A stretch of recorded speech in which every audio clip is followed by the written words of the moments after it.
Hoje, dia 5 de junho, é comemorado o Dia Mundial do Meio Ambiente. Será que o Brasil está no caminho correto em relação aos cuidados com a natureza? Para falar sobre o assunto, está na linha conosco Evandro Grilli, advogado especialista em direito ambiental. Tudo bem, Evandro? Tudo bem, tudo tranquilo. Primeiramente, Evandro, explique para o nosso ouvinte um pouco da história do Dia Mundial do Meio Ambiente, quando ele surgiu, quais são os objetivos, algo assim, em linhas gerais. Esse dia surge ali na década de 70, logo depois da Convenção Internacional de Estocolmo. Foi o primeiro encontro mundial de países que discutiram a questão ambiental no nosso planeta. E tem o objetivo de despertar as nações do mundo inteiro para a importância da conservação ambiental do planeta para garantir a qualidade de vida e acesso aos recursos nas nossas futuras gerações que vêm por aí. Esse é o objetivo desse dia. E todo ano há um tema para essa data, né? Um tema para o Dia Mundial do Meio Ambiente. O de 2013, qual é o tema de 2013?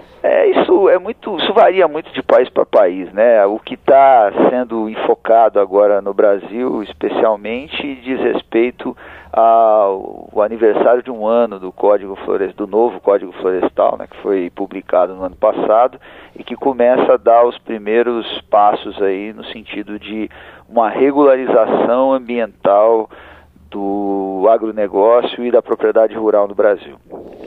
Já que você tocou nesse assunto de legislação, é a minha próxima pergunta. Em relação à legislação, o Brasil está assim, em que a gente pode elencar um nível assim que o Brasil esteja? Está no nível satisfatório, insatisfatório? Como é que nós estamos? Eu diria que o Brasil, se não tiver a melhor, tem uma das melhores legislações ambientais do mundo. Nós temos aí instrumentos legais muito importantes, já editados de longa data. A Lei de Política Nacional de Meio Ambiente do Brasil é de 1980.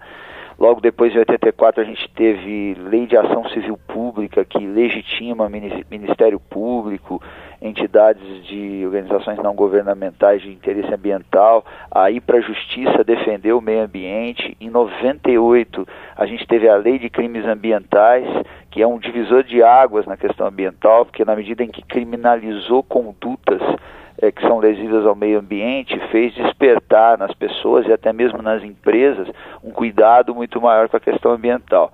E agora, já no século XXI, né, os dois marcos mais importantes até agora, na minha avaliação, é a edição da Lei de Política Nacional de Resíduos Sólidos, que traz uma série de instrumentos muito importantes para o gerenciamento dos resíduos da produção e da vida cotidiana das pessoas, e recentemente, o ano passado, o novo Código Florestal, que, na minha opinião, é uma oportunidade que nós temos de construir uma nova história de preservação, esquecer o que passou no passado em relação ao código anterior, que ficou 4 décadas aí sem que saísse do papel, e fazer um pacto social, ambiental em torno desse código e seguir daqui para frente, fazendo com que ele seja efetivamente cumprido.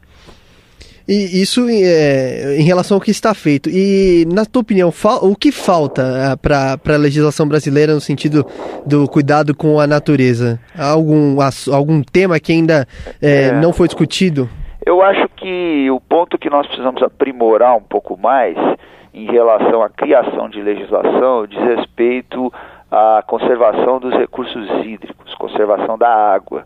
Especialmente aqui no centro-sul do país, a gente está sobre a maior reserva conhecida de água doce subterrânea do planeta, que é o Aquífero Guarani.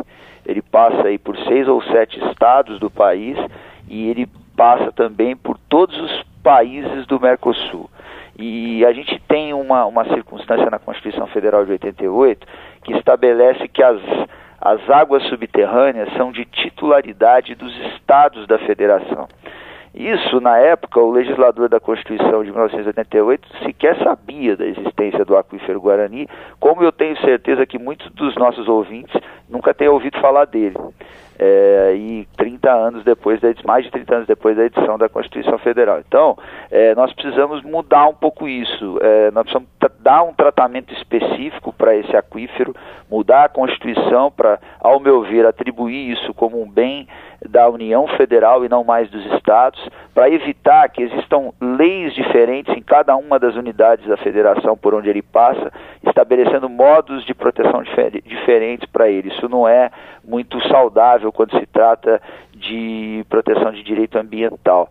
E até em nível de tratados internacionais via Mercosul, a gente precisa trabalhar a proteção desse aquífero, porque, como eu disse, ele banha aí todos os países do Mercosul. Então é o que eu acho que nesse momento deveria ser a concentração de esforços do poder público brasileiro, do governo brasileiro, do Congresso Nacional, do Brasil como nação aí que tem um papel de liderança no Mercosul, ou daquilo que ainda resta dele, né? Porque o Mercosul a gente sabe que dia após dia vai se enfraquecendo, mas nós temos esse desafio pela frente, melhorar a proteção jurídica dos recursos hídricos, definir mais claramente a cobrança pelo uso da água como instrumento de uso racional desse recurso que dizem deve ser aí o motivo das guerras nesse século XXI, né? Vamos parar de brigar por petróleo daqui a um tempo e vamos começar a brigar por água, né? E o Brasil tem as maiores reservas de água doce do mundo, seja em forma subterrânea, seja em forma de rios, que tem uma predominância maior da região norte.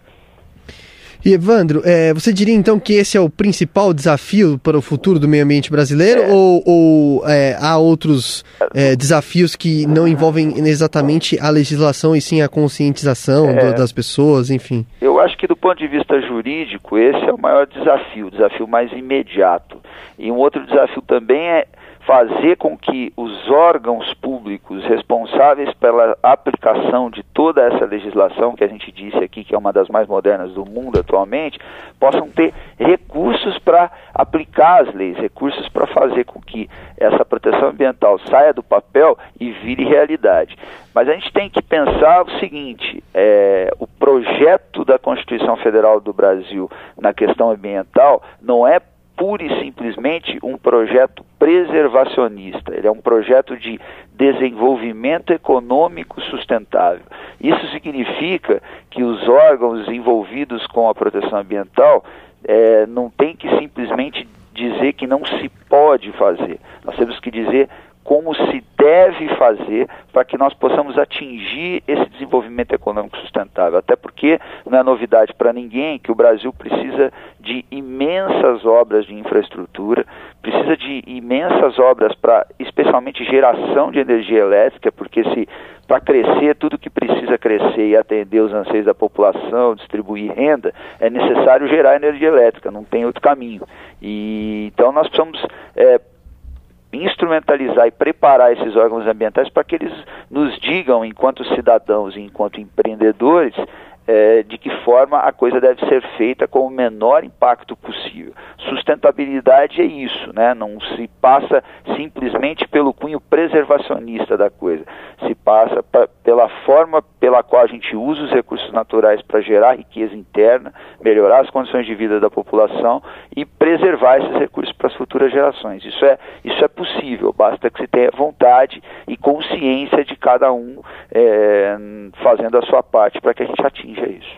Perfeito, Evandro. Muito obrigado, então, pelas suas informações, viu? Imagina, eu agradeço, fico à disposição de vocês. Obrigado. Eu conversei com o Evandro Grilli, advogado especialista em direito ambiental, sobre a legislação ambiental brasileira e todos os seus detalhes nesse Dia Mundial do Meio Ambiente.